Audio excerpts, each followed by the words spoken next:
5 নম্বর যে পয়েন্ট, সেটা হচ্ছে নর্মাল লাইফ, শান্ত জীবন পছন্দ হবে না।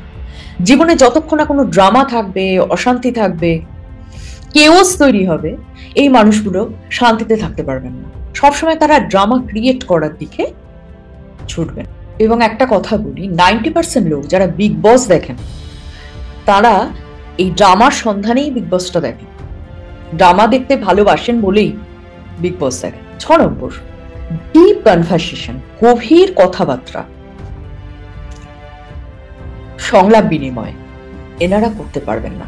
মানে ছোটখাটো কথাবার্তা তো ঠিক আছে, ওপরে ওপরে সুপারফিশিয়াল লেভেলের কেমন আছো, ভালো আছি, এই টাইপের কথাবার্তা তো ঠিক আছে, কিন্তু যে ডিপ কনভারসেশন, গভীর আলোচনা, জীবন বোধের কথাবার্তা, না তো এনাদের ভালো লাগবে, না এনারা নিজেরা কাউকে বলতে পারবেন, বা কেউ বলতে এলেও তারা শোনার কোনো আগ্রহ অনুভব করবেন না। নট অনলি দ্যাট, খুব বেশি সময় যদি এরকম ধরনের আলোচনার মধ্যে এদের থাকতে হয় না, তাহলে এরা এক্সস্টেড ফিল করবে।